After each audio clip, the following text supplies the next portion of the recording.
लेकिन अब तो ये पूरा कॉन्सेप्ट बदल गया है, अब तो ये पूरा सिस्टम बदल गया है। इस पर आप क्या कहना चाहते हैं? हम इस पर यही कहना चाहेंगे कि यदि आप अपनी मूल संस्कृति से भटकेंगे तो ना आपका बेड़ा पार होगा ना देश का बेड़ा पार होगा। आप पर एक आरोप है कि आपका पॉलिटिकल झुकाव जो है वो एक पॉलिटिकल पार्टी की तरफ है। नो, बिल्कुल भी नहीं। हमसे सब जुड़े हैं। हमसे हमारे मध्य प्रदेश के कांग्रेस के पूर्व मुख्यमंत्री कथा करवाते हैं, कमलनाथ जी। वहां के पूर्व मुख्यमंत्री रहे, उनके सुपुत्र दिग्विजय सिंह के सुपुत्र जयवर्धन जी हमारे मंचों पर आते। हमारी बहुत निजता। मैं बताता हूं ये क्यों बोला जाता है। हाँ। इसी साल फरवरी के अंदर मैं अपने जो आप पे आरोप लगता है उसको आगे बढ़ाता हूं। इसी साल फरवरी में प्रधानमंत्री नरेंद्र मोदी आपके बुलावे पर बागेश्वर धाम पहुंचे थे। उन्होंने आपको अपना छोटा भाई कहकर संबोधित करा। तो आपके विरोधी कह रहे हैं जो मोदी का छोटा भाई है वो तो संघी है। वाह, ये कोई बात हुई है कि उन्होंने छोटा भाई कह दिया तो हम संघी हो गए हैं? अब आपने हमको भाई कह दिया तो क्या हम पत्रकार हो गए हैं? ये आरोप वाले भी ना बिना खुजली के आदमी हैं। लेकिन अब मोदी जी ने आपको छोटा भाई कह इसमें दिया, दिक्कत वो भी क्या आपको विवाह की सलाह देके गए थे जी। वो भी तो विवाह की सलाह देके गए थे। निश्चित रूप से वो बहुत, उनका विजन मिशन बहुत अच्छा है। हम इस बात में, देखिए, हम एक बात कहें, वो प्रधानमंत्री हमारे हैं और इस देश के प्रत्येक नागरिक के प्रधानमंत्री हैं। प्रधानमंत्री का कर्तव्य है प्रजा से प्यार करना। ये प्रधानमंत्री क्योंकि उस पद पर बैठे हैं, उनका प्रजा से प्यार करना कर्तव्य है। और हमारा एक पीठ के पीठाधीश्वर होने के नाते, एक सनातन के सिपाही होने के नाते हमारा कर्तव्य आमंत्रण देना। हमने सबको आमंत्रण दिया और आपके मंच से हम फिर कहना चाहते कि 2026 में 15 फरवरी को फिर से 300 मातृ पितृहीन हम बेटियों का विवाह करवा रहे। यदि किसी पार्टी के नेता के अंदर भाव जगे, हमारी प्रार्थना है सपा, बसपा, कांग्रेस, बीजेपी और निर्दलीय जितने दल हैं उन सब से प्रार्थना है, उनके चीफों से प्रार्थना है, यदि आपके अंदर भाव जगे हमारा आमंत्रण स्वीकार करें। अब मोदी जी आपको छोटा भाई कहते हैं। वो हमें छोटा भाई कह के गए, ये लोग और आवे तो हमको और छोटा कह दें, हमें दिक्कत नहीं है, या बड़ा कह दें, हम मना नहीं करेंगे। सबके भाव है, उनका विजन मिशन बहुत अद्भुत है। इस देश में ऐसा प्रधानमंत्री आया जिसने राम की भी चर्चा की और आम आदमी की भी चर्चा की, खेल की भी चर्चा की तो रेल की भी चर्चा की। एक ऐसा प्रधानमंत्री आया जिनके सामने राम जी भी विराजमान भय, कृष्ण कन्हैया भी बैठेंगे। जी चलिए, आपने कृष्ण कन्हैया की बात करी। मोहन भागवत ने बोला कि अयोध्या, मथुरा, काशी हिंदुओं का मूल मुद्दा है इस देश के अंदर। आप इससे सहमत हैं?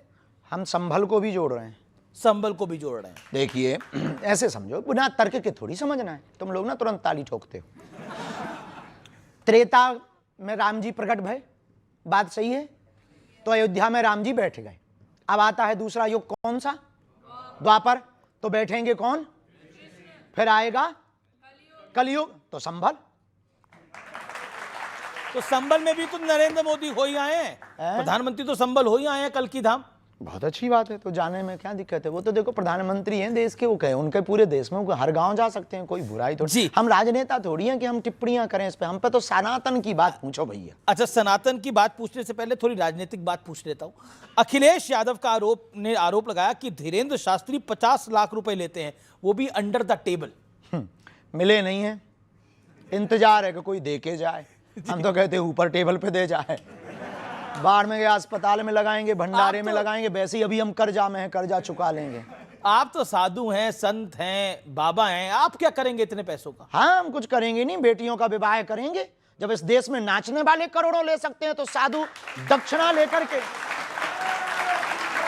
जब इस देश में विमल गुटखा का, अन्य गुटकों का प्रचार करने वाला करोड़ों ले सकता है, इस देश में सट्टा खिलवाने वाला करोड़ों ले सकता है, इस देश में अश्लीलता, नग्नता फैलाने वाले सिंगर करोड़ों ले सकते हैं, तो साधु यदि 2-5 रुपया लेकर के गरीब बेटियों का घर बसवा दे, अस्पताल बनवा दे, तो बुराई नहीं है। देश के लोगों को दिल खोल करके करना चाहिए। हम चाहते हैं कि इस देश में हर व्यक्ति हमारे जैसा काम करे। लेकिन अब देखिए, आप कहते हैं कि किसी नाचने वाली को या फिर किसी नाचने वाले को इतने पैसे मिल सकते हैं। आपको इन नाचने वालों से, एक्टर से दिक्कत है क्या? संजय दत्त तो आपके दोस्त हैं। किसी से दिक्कत नहीं, वो हमारे सब प्रिय हैं। हमें दिक्कत नहीं है, हमें दिक्कत है ये जो बीच में बोलने वाले खुजली वाले हैं उनसे। तो ये जो अखिलेश यादव जी का 50 लाख वाला बयान था, ये खुजली वाला है या दूसरा है? हम कुछ कह नहीं सकते, नेताओं पर हम कोई बयान देते नहीं, इस पर पर नेता तो आप पे देते हैं बयान। वो देते रहते हैं, चूंकि अपन तो साधु हैं, गंगा में तो सब स्नान करते हैं। अच्छा, क्योंकि आपने भगवा हिंद की बात करी, हिंदू राष्ट्र की बात करी, क्या ये सांप्रदायिक सोच नहीं है? क्या ये कट्टर सोच नहीं है? वाह, गजवाए हिंद अच्छी सोच है। नहीं, उसको तो किसी ने अच्छा नहीं बोला। हाँ, तो उसी के जवाब में काउंटर में कि आप गजवाए हिंद मांगोगे, हम भगवाए हिंद बना देंगे। लेकिन फिर ये ध्रुवीकरण होता है इससे ना। ध्रुवीकरण वो कर रहे हैं, हम थोड़ी कर रहे हैं भाई साहब। हमें क्या लगी? अब किसी ने कहा, हमारा सीधा सा सिद्धांत है, कुछ लोग इस देश में तिरंगे में चांद देखना चाहते, हम चांद पे तिरंगा देखना चाहते। लेकिन जब आप गजवा हिंद की बात भी कट्टर सोच है, और भगवा ये हिंद कट्टर सोच नहीं है, भगवा ये हिंद है वसुधैव कुटुंबकम। कैसे? ऐसे कि हम सनातनी परंपरा में किसी को मारने पर भरोसा नहीं रखते, हमने तलवारों की नोक पर कभी भी धर्मांतरण नहीं करवाया है, हमने कभी भी किसी भी बहन बेटियों के बांग्लादेश में एक घटना हुई है, जरा देख लीजिए कि कितनी कट्टरता सोच होती है कुछ लोगों के अंदर, कि कितनी मानसिकता गिरी हुई। 9 वर्ष की बच्ची के साथ में 6 महीने पहले रेप हुआ और लगभग 29 लोगों ने रेप किया। उसकी मां चिल्लाती रही चौराहे पर, लेकिन रेप हुआ। क्यों? क्योंकि वो बच्ची सिर्फ हिंदू थी। ये सोच है कुछ लोगों की। हम इस सोच के खिलाफ हैं, हम मुसलमानों के खिलाफ नहीं हैं। हम अब्दुल कलाम को भी सलूट करते हैं और रस खान के भी दोहा गाते हैं। बात आती है तो हमने कभी ये नहीं कहा कि मजा रहे, उनकी आस्था के श्रद्धा का केंद्र है। हमने कभी ये नहीं कहा कि मुसलमान इस्लाम खराब है, नहीं। सबको अपनी अपनी आस्था का पूजा करने का अधिकार है, सबको अपने ईश्वर को मनाने का अधिकार है, लेकिन आप दबाव देकर के नहीं मना सकते, आप प्रभाव देकर के नहीं मना सकते। तो गजवाए हिंद है सर तन से कलम कर देना, ये सोच का। भगवाए हिंद है सबको गले लगा लेना। लेकिन विपक्षी पार्टियां तो देश का भला ही सोचती हैं, वो भी परेशान हो जाती हैं। वो कहती हैं कि ये सांप्रदायिक सोच है, और साथ में वो ये भी कहती हैं ये देश तोड़ने वाली विचारधारा है। तो दोनों देखो, पहली वाली तो हम बात मान लेंगे कि देश तोड़ने वाली विचारधारा है गजवाए हिंद। भगवाए हिंद तो नहीं है, ये बात हम मानने को इसलिए तैयार नहीं है। वो भगवाए हिंद को भी कहते हैं कि ये देश तोड़ने वाले विचार। अब वो अपने अपने विचार हैं, क्योंकि उन्होंने पढ़ा नहीं ना जी। मेरा अगला सवाल आपसे बड़ा महत्वपूर्ण है। आपको ध्यान होगा, एक मालेगांव ब्लास्ट केस हुआ था और इसके तमाम आरोपियों को बरी कर दिया गया। तब हमारी उम्र मात्र 7-8 साल की थी। हमने बाद में आर्टिकल्स में पढ़ा, इंटरव्यू को देखा, बहुत सी न्यूज़ों को पढ़ा, कोशिश भर पढ़ते हैं, तथ्य होना चाहिए। उस वक्त विदेशी ताकतों ने सोच समझ करके एक ट्रेंड चलाया था, थीम भगवा आतंकवाद, सोची समझी साजिश में, और पूरे देश में एक थीम वायरल हुई थी, भगवा आतंकवाद। लेकिन भगवान की बड़ी कृपा है, 19 साल बाद ना, 19 साल है 2006, तो कितने साल हो गए? 19 साल हो गए। 19 साल बाद इस देश की न्यायपालिका ने यह सिद्ध कर दिया, भगवा आतंकवाद नहीं होता। पूर्व मुख्यमंत्री हैं पृथ्वीराज चौहान, वो कहते हैं कि भगवा आतंकवाद तो नहीं होता, सही बात है, लेकिन सनातनी आतंकवाद होता है। उन्होंने अभी 2025 में यह बयान दिया है। हम उन पर कोई जवाब नहीं देंगे, नेता का जवाब दें। हम फिर भी सनातन आतंकवाद पर आपका कमेंट? अभी तक कोई हमको तथ्य मिला नहीं कि सनातन आतंकवाद किसी भी, देखिए, आतंकवाद का कोई धर्म या मजहब नहीं होता। आतंकवादी एक विचारधारा है, देश के ऊपर हिंसा करके या किसी भी जगह पर हिंसा करके अपनी बातों को मनवाना या देश की मानवीय परंपरा को खत्म करना, मानवता पर आपने बोला आतंकवाद का कोई धर्म नहीं होता, कोई भी आतंकवादी हो सकता, हम मानते हैं, पर पाकिस्तान आतंकवादी है, पाकिस्तान में आतंकवादी है, ये धर्म है जी। और पहलगाम में तो धर्म पूछ कर गोली मारी गई। पहलगाम क्यों? क्योंकि वो पाकिस्तानी थे, तब तो 9 ठिकाने अपनी सेना ने ठोके। लेकिन मुनीर के बारे में आप कहना क्या चाहते हैं? कुछ भी नहीं, झिकलेट आदमी है। क्या आदमी है? झिकलेट है वो। इसका मतलब भी समझा दीजिए। इसका अर्थ नहीं बता सकते हम, गूगल करो। झिकलेट का अर्थ आपने बता? उसका मतलब ये है, झिकलेट का मतलब ये है कि भाई बिच्छू का मंत्र जानते नहीं है और सांप के बिल में हाथ डाल रहा है जी।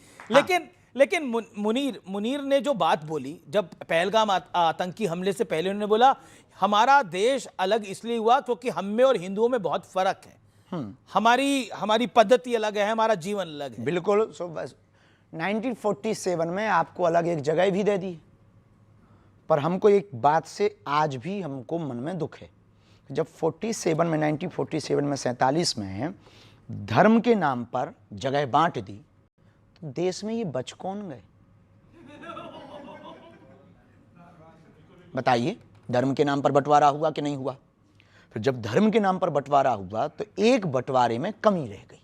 क्या कमी रह गई? वो ये रह गई कि फिर बिल्कुल ही यहां से सफाया कर देना चाहिए थे वहां उनके वाले, और हमारे वाले वहां से पूरे ले आने थे यहाँ।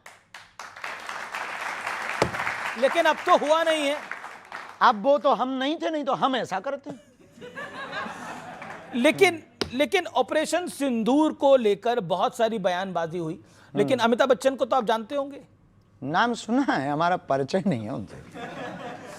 उनकी धर्मपत्नी है जया बच्चन, उन्होंने बोला ये ऑपरेशन सिंदूर क्या नाम होता है? हम नहीं कह सकते उनकी बात पर, क्योंकि किसी की। पर आपको लगता है ऑपरेशन सिंदूर नाम गलत है? नहीं, उन्होंने देखिए सिंदूर उजाड़ा है तो सिंदूर नाम रख दिया, क्या गलत है? सठे साठ्यम समाचरित, शास्त्र कहता है जैसे को तैसा। ऑपरेशन महादेव बहुत अच्छा। अब इस पर भी सवाल खड़े होते हैं कि ये इस तरह के नाम क्यों रखे जाते हैं? अब कुछ लोगों को तो पहले पढ़ाया जाता था गा से गणेश, तो कुछ लोग कहते थे इससे सांप्रदायिकता फैलती है, तो फिर गा से गधा पढ़ाया जाने लगा। और गा से गणेश बंद हुआ, गा से गधा पढ़ाया जाने लगा, तब से हो गया खेल, गधे ही पैदा हो रहे हैं। अब सवाल मेरा सवाल ये है कि हम जैसा देखते हैं कि हिंदुत्व पर कुछ भी बोल देना बहुत आसान होता है, कोई भी अपनी मर्जी से जो मन में आता है बोल देता है, लेकिन और धर्मों में कुछ भी बोलना, उस पर फिर हम देखते हैं कि जैसे अटैक हो जाते हैं, हमले हो जाते हैं, लेकिन हिंदुत्व पे और फिर उस पर कोई एक्शन भी नहीं होता। तो इसको आप कैसे देखते हैं? ये हिंदुओं की बुजदिली पना का परिणाम है कि वो रामचरितमानस जलाते रहे, तुम चुप रहे, वो गाय काटते रहे, तुम चुप रहे, वो राम मंदिर पर 500 साल तक तुम्हें कोर्ट में घिसवाते रहे, तुम चुप रहे, वो मंदिर तोड़कर मस्जिद बनाते रहे, तुम चुप रहे, वो तुम्हारे राम के होने का सबूत मंगाते रहे, तुम चुप रहे, वो गंगा को भी कुछ और कहते रहे, तुम चुप रहे, वो दुर्गा को भी कुछ और कहते रहे, तुम चुप रहे, वो राम सेतु को भी कुछ कहते रहे, तुम चुप रहे।